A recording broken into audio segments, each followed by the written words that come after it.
will find you in the morning, sunlight draped across your face. You are smiling from the moment the breath within your lungs escapes. You say someday we will wake up and the memories will all but fade. But in this moment we're together, and nothing can erase this day. I just parked the car around the corner and I'm walking back to the house. And this is really going to be one of the last times I walk up to it or drive up to it or anything where there's trees lining that one side of the property. And I'm a little sad about it, to be honest with you, because I actually really like the trees. And it does feel like it's part of the house's history, but they're really not healthy. So I have to take them down. And it's gonna be so much different. So the fence is gone though. That means in a couple of days, we're gonna have a brand new fence, no trees, and hopefully we're gonna have a brand new side yard there. You can see that there's a limb, big limb here. It's kind of overhanging the house. It's big. It's almost like a tree in and of itself. And looking at that, the arborist from the city had kind of told me I had permission to take that down. I wasn't planning on doing anything with that today because I have had it thinned quite a bit, even as recently as a few months ago. So I was gonna hold off, but I got a good deal from my arborist to take it down. Next week, the neighbor trims his side of the tree. You know, you can see how badly that's overhanging his part of the house there, so. Oh, the coffee's on the counter and the news is banging on the door. In the midst of these distractions, it's the silence that's worth fighting for. So we turn off all the noise and embrace the warmth the other saves. 'Cause in this moment we're together, and nothing can erase this day.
Did it pull the chain off?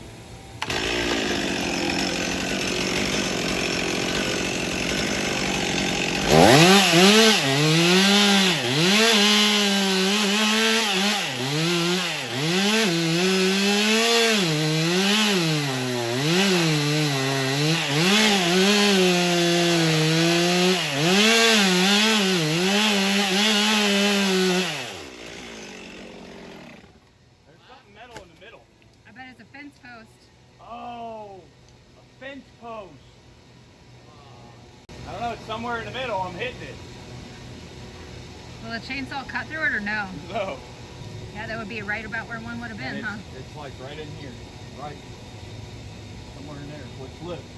Look at the fence. Yeah. Tied in there. I bet you there's a pole or something in the center of that. That's crazy. You just ate it right up. Well, the pole, if you go on the other side of that tree, the pole is on the other side at least. So you're not cutting through any poles inside the tree. Which is the pole's over here.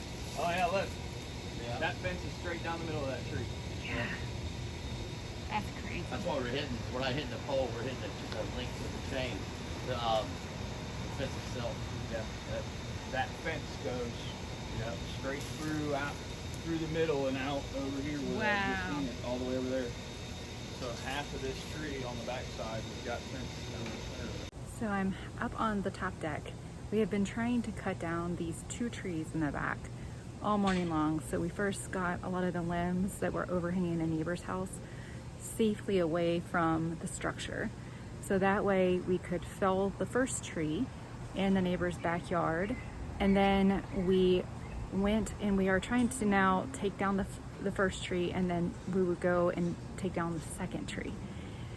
We are finding that there are old pieces of the metal fence that used to be an old metal chain link fence, and the trees have actually grown around it, and there is a pole in the middle of the tree. And so it is chewing up the chainsaw blade, so they can't actually continue the cuts in order to fell the one tree, and we think both trees may have that. So I'm going downstairs to investigate a little more.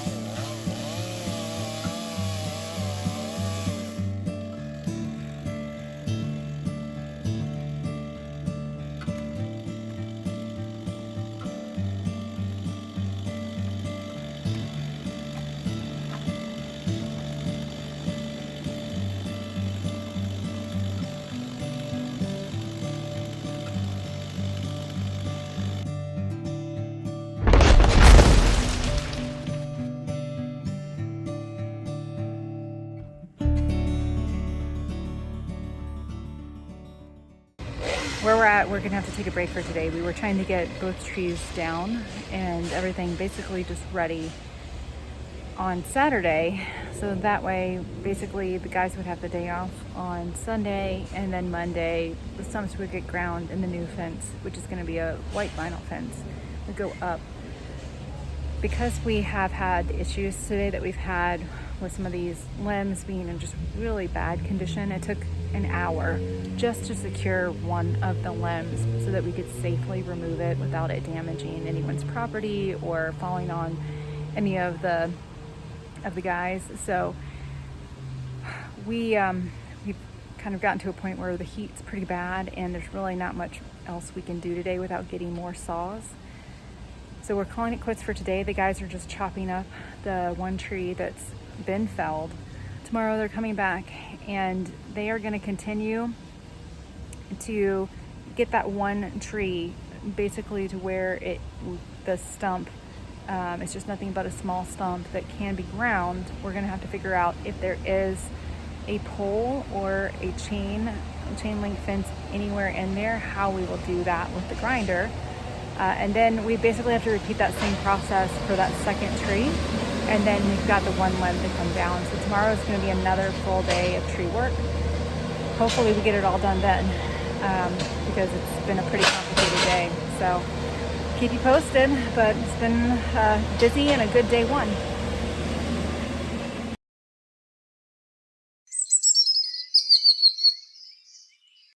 All right, guys, welcome back. It's Tuesday. It's been about 2 days since we've had any work done on the trees.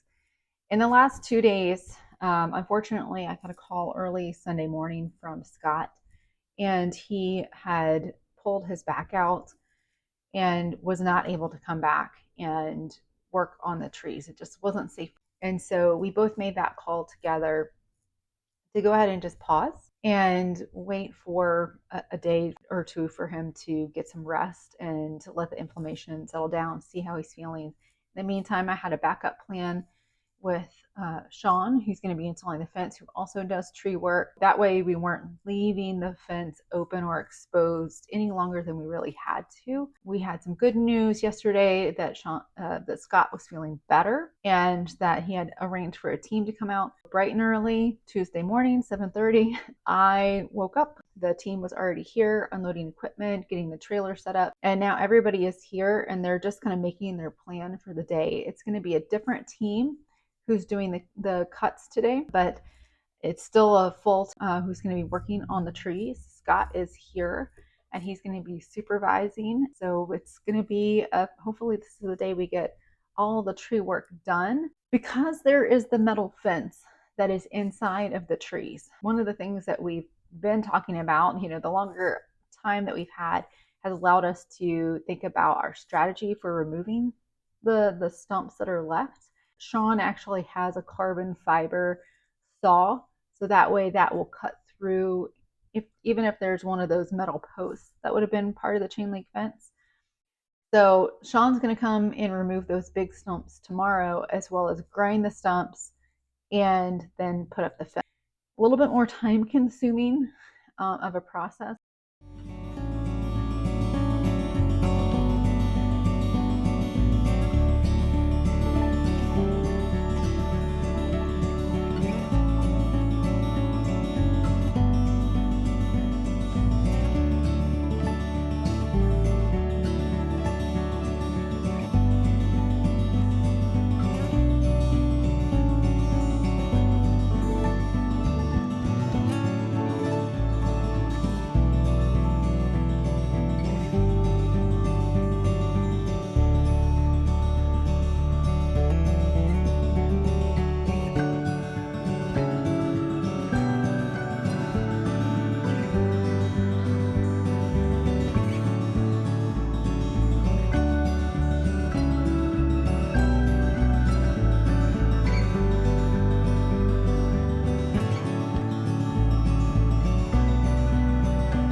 The drama with the trees is mostly done at this point on my side.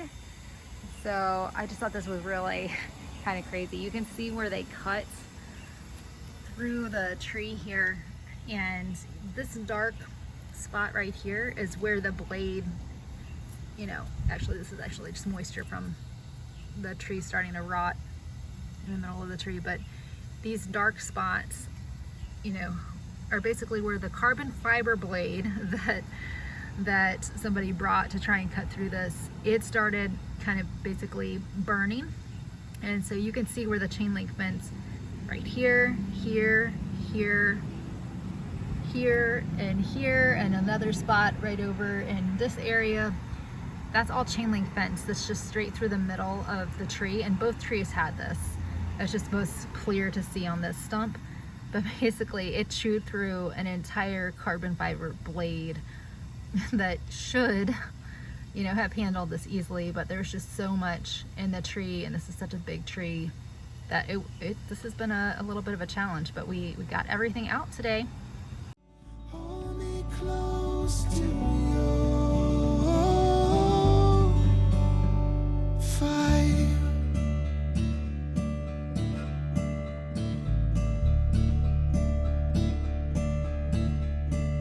I will find you in the evening, alone inside your beat up shirt. I laugh because the sight of all the wrinkles show just what it's worth. And I say nothing lasts forever, but sure as hell I'll always stay. 'Cause in this moment we're together, and nothing can erase this day.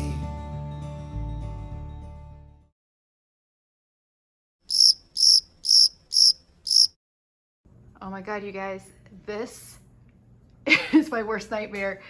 These are termites that are now inside the house, swarming inside the house in the kitchen because that damn tree came down. Sorry for the bad word, but now I'm gonna be calling the bug guy and we have a big problem. I am totally freaked out right now. Not good, not good, not good. Oh my gosh, they're everywhere. Oh my gosh, they're everywhere. Everywhere. Oh my gosh. Okay, let's turn on some lights. Oh my God. Oh my God. Upstairs. Okay, they don't seem to be anywhere upstairs. Okay, I am standing in hallway away from the termites to give you guys a quick overview of what has happened this evening. So where the trees were felled, the one tree was very rotten and had a lot of termites in it when the tree was felled. It basically busted open when it landed, and there were termite larvae, and you could just see all of the termites just kind of flying around in the yard. After that, the tree guys hauled off the logs, obviously, that were infested. And then I actually had my bug guy come and spray earlier this week to try and treat for the termites. The spray that he used was a repellent. It's not a pesticide. So we also have had a ton of rain. So probably a couple of hours after he sprayed, it rained really hard. It has rained pretty much all day today. And so I had seen some signs of termites kind of floating around in the yard, but I expected that because I figured they're gonna be in the atmosphere until they find another tree or another house. I was hoping it wouldn't be my house, but I have a 100-year-old house, folks, and it's made of wood. So these beautiful original hardwood floors are super yummy to termites. So this evening I went into the kitchen and cut on a light so that way I could get a drink.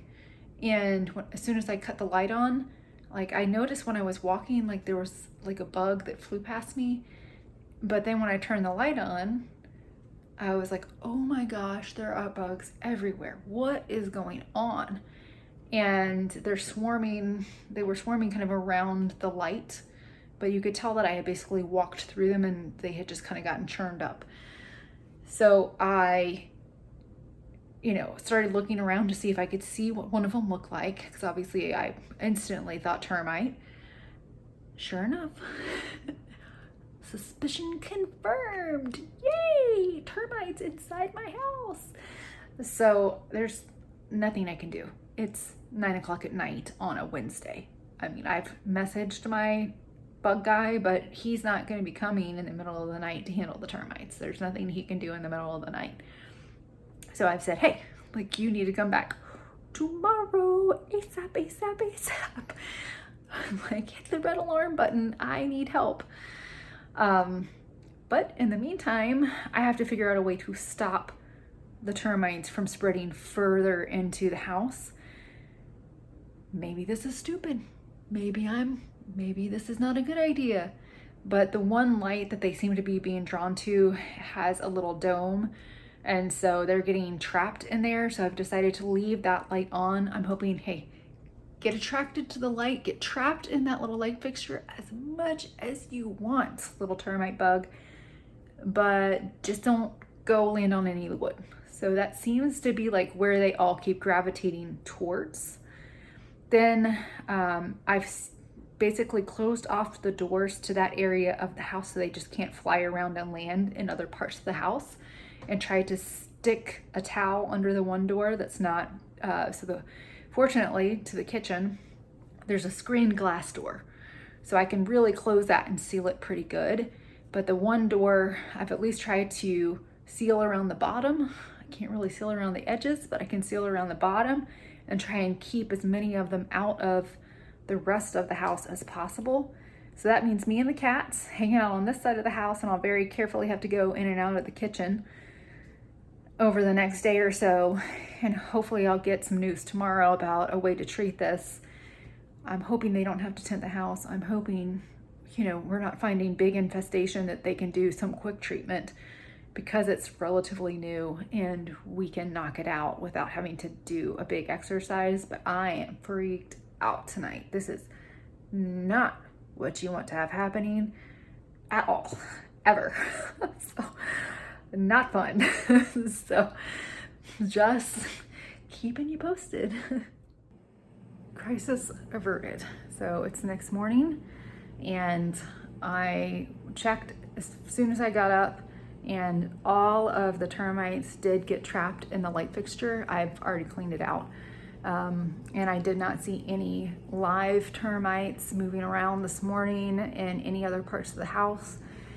The bug guy just came and sprayed a termiticide. So hopefully if there's anything new that forms, then that's taken care of. So he's already kind of said, hey, worst case scenario, you will need to tent your house. But I think what happened is that everything just swarmed because it was so stirred up, and everything's gonna be fine. I am gonna tell you not to worry about this. If you start seeing other signs over the course of the next month, then we can reevaluate. And like I said, the worst case scenario is that I would need to tent the house, but it could be so much worse, because I was just thinking like worst case scenario, termites eating my house down to the ground. So hey, we're gonna just so far we don't need to worry about that. So far it was just one freak incident, and everything is sprayed and taken care of. So crisis averted. And if you're like, Jordan, why didn't you do your hair this morning? Why do you look crazy? I brushed it, but it's humid. We're in Florida, and this is just what humidity does to someone who has naturally curly hair. So it's gonna look a little crazy today, guys, not gonna lie. I'm gonna be on YouTube.